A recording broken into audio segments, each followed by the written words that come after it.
Over the years, I've learned to improve my cinematography skills all by myself. I've worked on my skills by creating short films about running and powerlifting, and now I wanted to push my skills further by giving cooking that cinema look. In this video, I'll break down how you can improve your lighting skills, learn to create on the spot and work fast, and give cooking that cinema look and feel for any project you might need it on. If you want to learn more about all things cinematography and work on your color grading skills, you can check out my other videos here on the Adorama Cinema channel. The most important part when creating any short film is the planning that goes into it. Let's start with the pre-production. The first step I follow for planning my projects is gathering inspiration. I'm looking for ideas in composition, lighting, color, set design, and the overall feel of the film. I haven't shot cooking cinematically before, so I definitely had to look through films and shows to build the visual language for my own work. I enjoyed the look and feel of films like Chef and The Menu, and I'm a really big fan of the cinematography from The Bear. I also grabbed additional still references from ShotDeck, which I can use as ideas alongside the films and shows I watched. From everything I gathered, this helped me first think about the lighting I wanted for the final look. This is the most important aspect to get right in any film or video you create. I wanted a naturally lit feel in the space we were working in, and since the dish was pancakes, the lighting should feel like an early morning. Looking at the space I planned to film in, I knew I needed more light than what was available just from outside. I wanted to replicate the look of the sun entering the space for more depth. I love mixing harsh and soft lighting to achieve a more dynamic image with as much texture as possible, and that is what I wanted in my final look. This will give you more visual interest and avoid a flat look. I also knew that for the kitchen itself, I wanted practical lights under the cabinets and above the stove to add some top lights to the dishes we made. This is also a way to add lighting with different color temperatures, as I wanted the practicals to be warmer than the natural light I was creating. After experimenting with different setups, here's the gear I used to pull off the final look. I used a C-stand with the Nanlite FC120B. Attached to this light was the Nanlite projection mount. This setup was to recreate the sun hitting the kitchen island, as the projection mount helps focus the light for that harsh look. I also used a gobo that looked like leaves to make it feel like the sun was coming in through a tree from outside for more visual interest.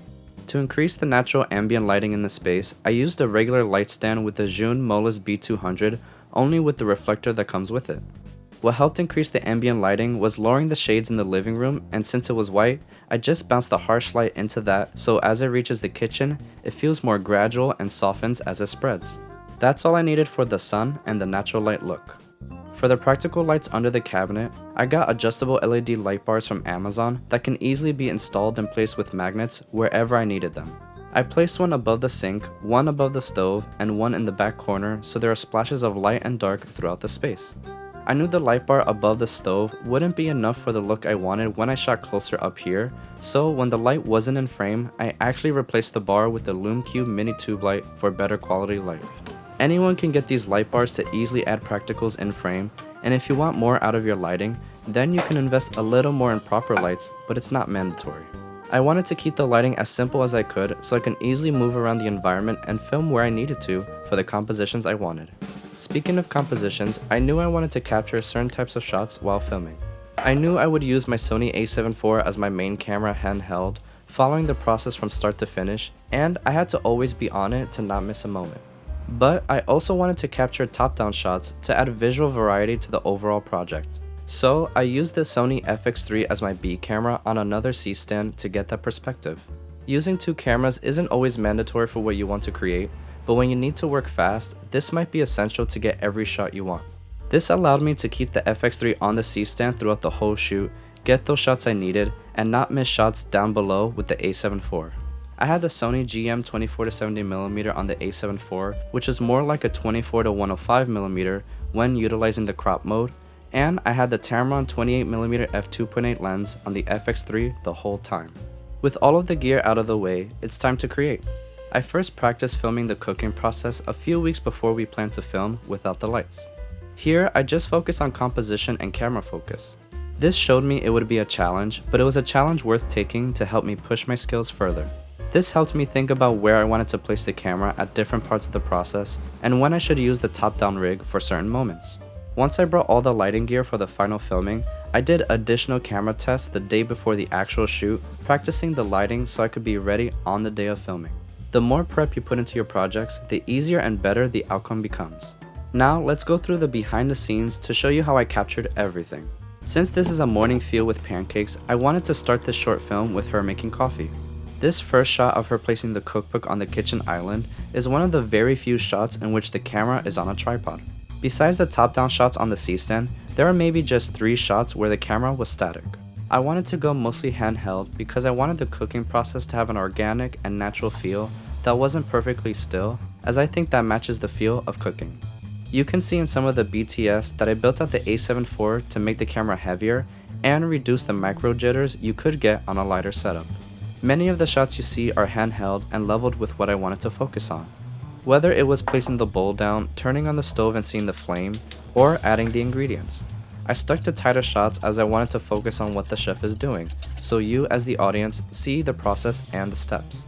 I didn't want to only capture the process, but also involve our chef as well, adding some personality as we can see how focused they are when cooking. There is definitely inspiration from the bear here, and that reminded me not to just follow the workflow of the dish, but also how the chef is a part of it. Some of the shots you see are from over the shoulder, so we can also look from the chef's perspective.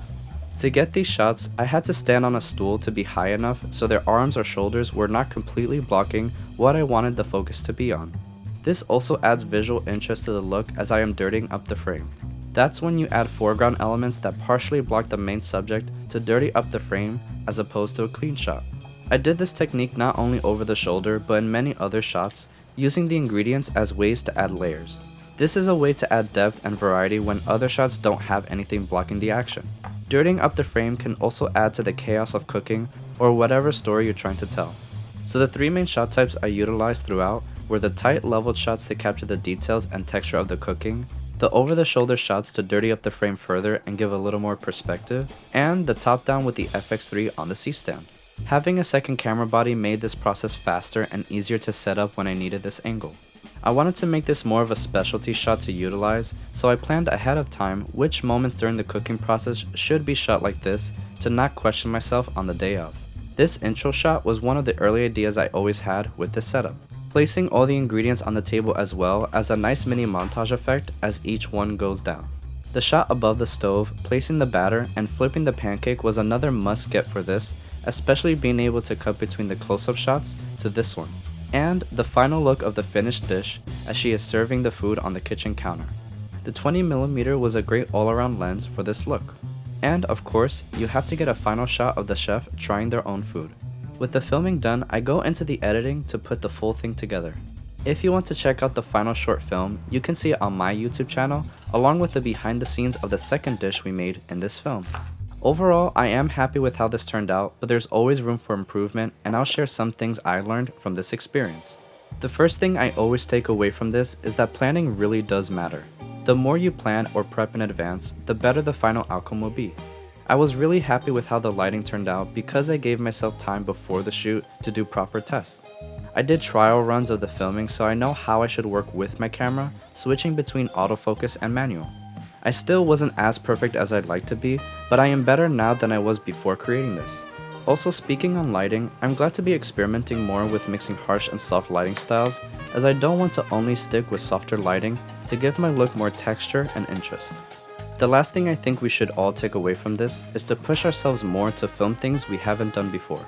You never know when in a project you're working on, you might need to film someone cooking, and now I have that experience. It can be anything you might want to film. I've done running short films, powerlifting, so if I ever have to create something around these topics, I already know what I'm doing. If you enjoyed this behind the scenes look, make sure to leave a like and comment below with any questions you may have. Subscribe if you're new to the channel, and I'll see you in the next one.